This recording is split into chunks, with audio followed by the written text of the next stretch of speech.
একজন লিবিয়ান যুবক, নাম তার আমের, সৌদি আরব যাচ্ছিল হজ করার জন্য।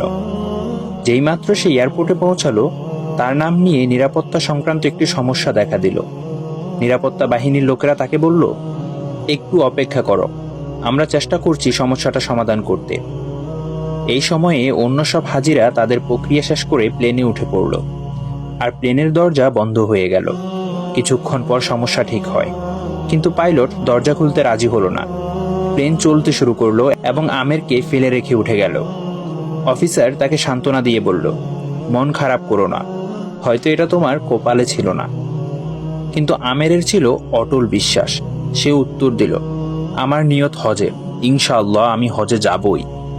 হঠাৎ খবর এলো, প্লেনটিতে যান্ত্রিক সমস্যা হয়েছে এবং তা ফিরে আসছে। প্লেন ফিরে এলো, মেরামত করা হলো, কিন্তু তাও পাইলট আমেরের জন্য দরজা খুলতে রাজি হলো না। অফিসার আবার বলল, হয়তো তোমার ভাগ্যে নেই।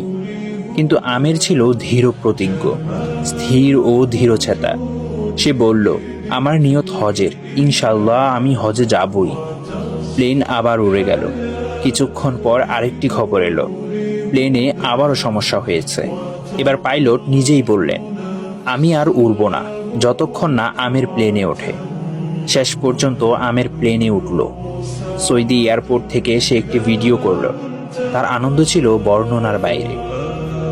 আল কাহ্হার, এটি আল্লাহর সুন্দর নামসমূহের একটি।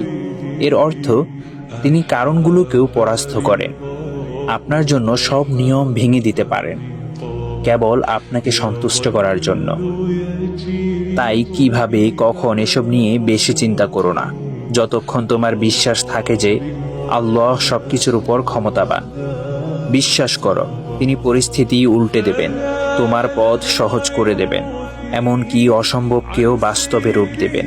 শর্ত একটাই, নিয়ত হোক পবিত্র আর ঈমান হোক অটল।